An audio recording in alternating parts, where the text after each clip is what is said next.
لیکن گاڑی سے ایک کمسن لڑکی اتری۔ میں حیران ہوئی، بھلا یہ کون ہے؟ دیکھنے میں کوئی کام والی ماسی لگ رہی تھی، چہرہ اترا ہوا، بال ترتیب سے بنے ہوئے، لیکن لباس سے معلوم ہو چکا تھا کہ وہ کوئی کام والی ہے۔ میرے شوہر اس کو لے کر میرے پاس آ گئے۔ قریب آ کر انہوں نے کبیر کو پیار کیا اور پھر مجھے دیکھتے ہوئے بولے، معافی چاہتا ہوں، صبح جلدی نکل گیا تھا، دراصل آج آخری میٹنگ تھی جو نمٹ گئی۔ اب میں تمہارے ساتھ ہی رہوں گا اور رات کو جلدی آیا کروں گا۔ خیر، اس سے ملو، یہ تمہاری ماسی ہے، یہ ہمارے بچے کا خیال رکھے گی۔ میری نظریں اس ماسی پر گئی جو میرے شوہر لے کر آئے تھے۔ میں ایک عورت تھی اور ایک عورت ہونے کی حیثیت سے اس عورت کو میں شک کی نظروں سے دیکھ رہی تھی۔ آج سے پہلے میرے شوہر نے کبھی بھی ملازمہ کے معاملات نہیں دیکھے تھے۔ پھر اس عورت کو وہ کہاں سے لائے تھے؟ میں اپنے شوہر کو دیکھتے ہوئے بولی، یہ لڑکی آپ کو کہاں سے ملی؟ اور اتنی کم عمر، ایسا لگتا ہے جیسے کسی تکلیف میں ہے۔ میری بات سن کر میرا شوہر مسکرا کر بولے، ارے اس کی شکل ہی ایسی ہے، کس تکلیف میں نہیں ہے۔ دراصل میرے آفس میں ایک پیون ہے، اس کے خاندان سے ہی ہے۔ اس نے بڑی ریکویسٹ کی کہ دور کے بہن ہے، کام کی ضرورت ہے، اور میں بھی کبیر کے لیے ماسی تلاش کر رہا تھا۔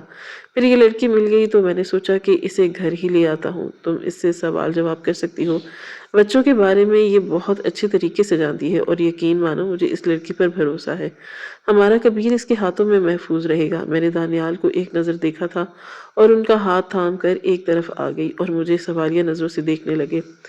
میں نے بولی کہ مجھے یہ لڑکی ٹھیک نہیں لگ رہی، ہم کسی اور کو رکھ لیں گے، آپ اسے بھیج دیں۔ میں کچھ کہتی جب اچانک باز سے بولے کہ یعنی تمہاری نظر میں میری کوئی اہمیت نہیں ہے؟ میں کیا بول رہا ہوں، یہ بات تمہیں سمجھ نہیں آ رہی۔ میں نے جو فیصلہ کر لیا وہ حق بجانب ہے۔ شوہر اپنی بیوی کے لیے اگر ایک ماسی رکھنا چاہ رہا ہے تو اس میں غلط کیا ہے؟ میں باہر کے معاملات جانتا ہوں، باہر کی دنیا دیکھی ہے، تم نہیں جانتی، تم گھر میں رہتی ہو۔ میں اپنی مرضی سے جو کر رہا ہوں مجھے کرنے دو، یہ لڑکی ہمارے کبیر کے لیے درست ہے۔ میں بے اختیار بولی، آخر مسئلہ کیا ہے آپ کو؟ اس کی اتنی طرفداری کیوں کر رہے ہیں؟ آج سے پہلے آپ نے کبھی کسی ملازمہ کے جاب پر نہیں رکھا، پھر اب یہ کیوں؟ جب سے وہ مجھ سے دور ہوئے تھے میرے دل میں شک ہی شک تھا، اور اب بھی اس لڑکی کو شک کی نظر سے دیکھ رہی تھی۔ ایک عورت کے ہونے کی حیثیت سے میں یہ برداشت نہیں کر سکتی تھی کہ میرا شوہر کسی اور عورت کی حمایت کرے۔ وہ بولے کہ تمہارا دماغ خراب ہو گیا ہے کہ بلا وجہ کا خناس بھرا ہوا ہے؟ جو حکم میں نے جاری کیا ہے بس اب وہی ہوگا۔ لڑکی ہمارے گھر میں کام کرے گی، کبیر کو 24 گھنٹے سنبھالے گی، اور تم پہلے کی طرح میرے ساتھ پارٹی، ڈنر، ہر جگہ جاؤ گی۔ اسے 1 مہینے میں تم نے اپنے آپ کو بچے اور گھر میں اتنا مصروف کیا کہ شوہر کے لیے ٹائم ہی نہیں۔ تم اس دن کیا کہہ رہی تھی کہ اگر مجھے کبیر سے مسئلہ ہے تو تم اسے واپس بھی دے سکتی ہو کیونکہ تم مجھ سے محبت کرتی ہو۔ بس اتنا سمجھ لو کہ میری یہی ڈیمانڈ ہے، میں صرف تمہیں چاہتا ہوں۔ یہ بچہ کوئی اور سنبھال لے گا، ہمیں اولاد چاہیے تھی اور وہ مل چکی۔ اب تمہیں زیادہ فکر کرنے کی ضرورت نہیں۔ مجھے دانیال کی بات ٹھیک نہیں لگ رہی تھی۔ فی الحال میں خاموش ہو گئی۔ میری عادت میں شمار تھا کہ جب میرے شوہر غصے میں ہوتے تھے میں بلا وجہ ان سے الجھا نہیں کرتی تھی۔ ان کا کہنا تھا کہ شوہر کو اگر اپنی مٹھی میں کرنا ہے تو اس کے غصے کا احترام کرو، اگر تم اس کے غصے کا احترام کرو گی وہ تمہاری ہر ضرورت کا احترام کرے گا۔ دانیال نے میرے ہاتھوں سے کبیر کو گود میں لے لیا اور میری آنکھوں کے سامنے اس ملازمہ کی جھولی میں ڈال دیا۔ کچھ دیر تک وہ خاموشی سے اس بچے کو دیکھتی رہی اور پھر اچانک اس کی آنکھوں میں آنسو آنا شروع ہو گئے۔ میں حیران ہو کر ملازمہ کی حرکت دیکھ رہی تھی اور بے اختیار اس نے میرے بیٹے کو چومنا شروع کر دیا۔ میرے لیے یہ سب حیران کن تھا۔ وہ ایک ماسی تھی اور میرے بچے کو سنبھالنے والی آیا۔ اس کا ایسا رد عمل میری سمجھ سے بالاتر تھا۔ اچانک وہ میرے بیٹے کو سینے سے لگا کر پھوٹ پھوٹ کر رونا شروع ہو گئی۔ دانیال پریشان چہرہ اس لیے ملازمہ کو ہی دیکھ رہا تھا۔ میں فوراً اس کے قریب آئی تھی اور اپنا بچہ اس سے چھین لیا، جبکہ وہ اب مجھے ویران نظروں سے دیکھنے لگی۔ میں غصے سے بولی کہ یہ کیا طریقہ ہے؟ ایک چھوٹے بچے کو تم نے سینے سے لگا کر بھینچ رہی ہو، دماغ خراب ہو گیا ہے تمہارا؟ میرے غصہ کرنے پر اس نے سر جھکا لیا۔ میں مزید بولی، اس طرح کا تماشا کرنے کی ضرورت نہیں ہے۔ مجھے معلوم ہے کہ تم لوگ اس طرح کی حرکتیں کر کے مالکوں کی شفقت بٹورتے ہو، لیکن یاد رکھنا اگر یہاں تمہیں نرمی چاہیے تو اپنا کام دکھانا ہوگا، بلا وجہ کے ٹسوے بہانے کی ضرورت نہیں، اور جب میں کہوں گی تبھی تم کبیر کو گود میں لو گی، اس کے علاوہ تم سے ہاتھ بھی نہیں لگاؤ گی۔ مجھے اچانک ہی اس لڑکی سے چڑ ہونے لگی۔ اس کا یہ انداز مجھے غصہ دلا گیا۔ میں کبیر کو لے کر اندر چلی گئی اور اس بات سے انجان کہ جس لڑکی کو میں ماسی سمجھ رہی تھی دراصل وہ کون ہے۔ کمرے میں آ کر میں نے اپنے بیٹے کو آرام سے بستر پر لٹایا اور جب وہ چیخ چیخ کر رونا شروع ہو گیا تھا، اس کا رونا میری سمجھ سے باہر تھا۔ میں نے فوراً اس کو اٹھایا اور دوبارہ اپنے سینے سے لگا کر چپ کروانے لگی، کوشش کرنے لگی تھی، مگر وہ مسلسل روئے جا رہا تھا۔ اس کی حالت بگڑنے لگی۔ میں روتے روتے وہ اب سانس روکنے لگا۔ یہ کیا حرکت تھی، مجھے کچھ سمجھ نہیں آیا۔ آج سے پہلے ایسا بالکل نہیں ہوا۔ ابھی میں اس کو اللہ کی لوری دے کر سلانے ہی لگی تھی کہ کوشش کر رہی تھی جب کمرے کا دروازہ کھلا۔ پہلے دانیال کمرے میں داخل ہوئے اور پھر وہ ماسی آئی۔ اس کی شکل دیکھ مجھے ایک بار پھر شدید غصہ آیا۔ دانیال مجھے دیکھتے ہوئے بولے، بچہ اس کی گود میں دے دو، اس کے پاس بہت تجربہ ہے، یہ چپ کروا دے گی۔ جبکہ میں اچانک ہی اپنے بیٹے کو لے کر جذباتی ہو گئی، اسے سینے سے لگاتے ہوئے بولی کہ میں کروا رہی ہوں چپ، میں کروا دوں گی، یہ ماسی ہے اور میں ماں ہوں۔ ماں کو زیادہ علم ہوتا ہے۔ اولاد کا جب اچانک دانیال قریب آئے تو انہوں نے غصے میں مجھ سے کبیر کو چھینا اور اس ملازمہ کو تھماتے ہوئے بولے کہ کبھی کبھی ضد چھوڑ دیا کرو۔ مانتا ہوں کہ تم ماں ہو لیکن تجربہ نہیں ہے تمہارے پاس، تم نے اپنی کوکھ سے اس کو پیدا نہیں کیا، تمہیں نہیں پتا کہ اولاد کو کس طرح سنبھالنا چاہیے۔ اس ملازمہ نے بچے پیدا بھی کیے ہیں اور اس کو پتا ہے ہر طریقہ اور حقیقت۔ اس کی گود میں جاتے ہی کبیر بالکل خاموش ہو گیا اور اگلے 5 سیکنڈ میں اس کی گود میں ایسا سو رہا تھا جسے واقعی ان دونوں کا بہت پرانا رشتہ ہو۔ میری آنکھوں میں اب آنسو آ گئے، میرا دل تڑپنے لگا۔ اس عورت کا میرے بچے کو اس طرح چھونا، پیار کرنا، نہ جانے کیوں مجھے اندر ہی اندر جھنجھوڑ رہا تھا۔ میرے بچے کو اس نے بہت آرام سے بستر پر لٹایا اور ایک اداس نظر سے اس پر ڈالی۔ اس کے جانے کے بعد دانیال مجھے دیکھتے ہوئے بولے، آئندہ کے بعد بلا وجہ کا تماشا نہیں کرنا۔ کبیر کے لیے ہی اس ماسی کو لایا ہوں اور اب اس کا فائدہ لوں۔ میں آفس جا رہا ہوں، اگر تم سے بات کرتا ہوں، یہ کہہ کر وہ چلے گئے، جبکہ میں عجیب گھٹن محسوس کرنے لگی، ایک ایسی گھٹن جو مجھے اندر ہی اندر تڑپا رہی تھی۔ وقت کی رفتار نہ کبھی تھمی تھی اور نہ تھم پائے گی۔ وہ عورت دن بدن میرے بچے کے قریب ہوتی گئی۔ اب کبیر میری گود میں روتا تھا اور اس عورت کی گود میں جا کر خاموش ہو جاتا تھا۔ دودھ بھی وہ اسی کے ہاتھ سے پیتا، پیمپر چینج کرنا، اس کو تیار کرنا، سب وہ عورت اپنے ہاتھوں سے کرتی تھی اور میں صرف دیکھتی رہ جاتی تھی۔ میں نے کئی دفعہ اپنے خیالات دانیال سے شیئر کیے تھے کہ مجھے اس عورت کی مداخلت اچھی نہیں لگ رہی۔ میں اپنے بیٹے کا اکیلے خیال رکھ سکتی ہوں، مجھے کسی ماسی کی ضرورت نہیں ہے۔ مگر دانیال نے منع کر دیا، میں تمہارے لیے ماسی رکھوں گا اور یہ عورت ہمارے بیٹے کے بڑے ہونے تک ہمارے ساتھ ہی رہے گی۔ اس بات کا فیصلہ میں کر چکا ہوں۔ کبیر اس کے ساتھ بہت زیادہ کمفرٹیبل ہے۔ اب میں چاہتا ہوں کہ تم بھی ریلیکس ہو جاؤ، لیکن وہ عورت مجھے کچھ اور ہی لگ رہی تھی۔ 2 دن مزید بیت گئے اور یہ 2 دن بھی میں نے بہت اذیت میں گزارے۔ میری آنکھ رات کے 3 بجے کے درمیان کھلی تھی۔ پہلے پہل میں بستر پر ہی کروٹ بدل کر سونے کی کوشش کر رہی تھی، مگر اچانک مجھے کمرے میں خالی پن محسوس ہوا۔ میں نے آنکھ کھول کر دیکھا تو کبیر اور دانیال دونوں ہی کمرے میں موجود نہیں تھے۔ میری جان نکلنے لگی، میرا بچہ اور میرا شوہر کہاں ہے؟ میں فوراً کمرے سے باہر آئی۔ جب لاؤنج میں ٹہلتے ہوئے دانیال پر گئے تو اس ملازمہ کے ساتھ ہی ٹہل رہے تھے۔ اس ملازمہ کی گود میں کبیر تھا اور وہ اس کو سلانے کی کوشش کر رہی تھی۔ مجھے دیکھتے ہی دانیال اپنی جگہ پر ٹھہر گئے اور میں کچھ کہتی اس سے پہلے ہی وہ بولے کہ تم بہت گہری نیند سو رہی تھی، اس لیے میں کبیر کو اٹھا کر باہر لے آیا۔ اتفاقی طور پر یہ کھانا لینے کے لیے آئی تھی، پھر میں نے اس کو دے دیا تو اب یہ سلا رہی ہے، بس سونے والا ہے، تم جاؤ آرام کر لو۔ میں ہوں یہاں، لیکن میں اپنی جگہ سے ہلی تک نہیں۔ میرا دل چاہ رہا تھا کہ میں بولوں اس وقت کون سا کھانا لینے کے لیے آئی تھی، مگر میں چپ ہو گئی۔ تھوڑی دیر بعد ہی ملازمہ نے بچے کو سلا دیا اور میرے کمرے میں لٹا کر چلی گئی، مگر میں نے برداشت کیا تھا۔ پوری رات میری کالی ہو گئی تھی، ایک لمحہ بھی مجھے نیند نہیں آئی۔ میں نے اب طے کر لیا تھا کہ اس عورت کو آج میں نکال دوں گی۔ اگلے دن دوپہر کے وقت وہ ہانڈی سے سالن نکال رہی تھی جب اچانک اس سے کی گردن پر میں نے ایک زوردار تھپڑ مارا۔ میں جانتی تھی کہ میری یہ حرکت غلط تھی، لیکن اب میری بس کی بات نہیں تھی۔ میں اپنے گھر میں کسی اور قسم کی شراکت برداشت نہیں کر سکتی تھی۔ میں نے ایک تھپڑ اور اس کے چہرے پر رسید کیا اور بولی کہ تمہاری اتنی ہمت تو میرے گھر سے روٹی اور سالن چوری کر کے کھاؤ گی۔ وہ بری طرح سے گھبرا گئی، جبکہ میں نے اس کا ہاتھ تھاما اور اسے باہر کھینچ کر لے آئی۔ وہ روتے ہوئے بولی کہ بیگم صاحبہ، آپ نے خود اجازت دی ہے کھانا تناول کرنے کی، پھر آپ مجھے کیوں نکال رہی ہیں؟ جب میں اسے باہر کی طرف دھکا دے کر بولی، آئندہ کی بات میری گھر کی دہلیز پر قدم نہیں رکھنا، میں اپنا بچہ اور شوہر سنبھال سکتی ہوں، تم اپنے انداز سنبھالو۔ یہ کہہ کر میں نے دروازہ اس کے منہ پر بند کر دیا۔ میرا دل اب ٹھنڈک محسوس کر رہا تھا۔ پورا دن بہت اچھے طریقے سے گزرا۔ شام کے 6 بجے میں اپنے بیٹے کے ساتھ سو گئی تھی، لیکن میں جانتی نہیں تھی کہ جب میری آنکھ کھلے گی تو کبیر میرا پاس نہیں ہوگا۔ میری آنکھ رات 9 بجے دانیال کی آواز پر کھلی۔ میں اٹھ کر بیٹھی، سامنے وہ حواس باختہ کھڑے تھے۔ میں کچھ کہتی اس سے پہلے ہی وہ بولے کہ ہمارا کبیر اغوا ہو گیا ہے۔ میرے پاس اغوا کاروں کا فون آیا۔ تم کہاں تھی؟ یہ سب کیا ہوا؟ جبکہ میں ایسی ہو گئی تھی کہ کاٹو تو بدن میں لہو نہیں۔ انہوں نے ملازمہ کا نہیں پوچھا تھا، وہ بس کبیر کی تلاش کے لیے پاگل سے ہو گئے۔ کچھ ہی دیر میں موبائل کے ذریعے لوکیشن ٹریس کی گئی۔ میرا بچہ ان لوگوں کے پاس تھا۔ میں بھی پولیس اہلکار کے ہمراہ لوکیشن پر پہنچی۔ بچہ کمرے سے باہر کیسے گیا، وہ اغوا کیسے ہوا، مجھے معلوم نہیں، لیکن اب سب پتہ چلنے والا تھا۔ اب جیسے ہی اس لوکیشن پر پہنچے سب بھی تناؤ پھیل گیا۔ وہ جگہ کوئی پرانی عمارت تھی جو تعمیر ہو رہی تھی۔ ہم روشنی کے ذریعے لوکیشن کے پاس پہنچے اور اگلا لمحہ حیران کر دینے والا تھا۔ میرا بیٹا سامنے ہی اس ملازمہ کے سینے سے لگا رو رہا تھا، جبکہ پاس 2 آدمی خون سے لتھڑے ہوئے پڑے تھے۔ ملازمہ بھی ٹھنڈی پڑ چکی تھی اور میں فوراً آگے بڑھی اور اپنے بیٹے کو اٹھایا، لیکن جب نظر آدمیوں پر گئی اور میرے شوہر دونوں حیران رہ گئے۔ وہ آدمی کوئی اور نہیں بلکہ ہمارے ہی گھر کے گارڈز تھے۔ میرے شوہر کی حالت اس ملازمہ کو دیکھ کر بہت زیادہ خراب ہو رہی تھی۔ وہ روتے ہوئے اس ملازمہ کے پاس ہی بیٹھ گئے۔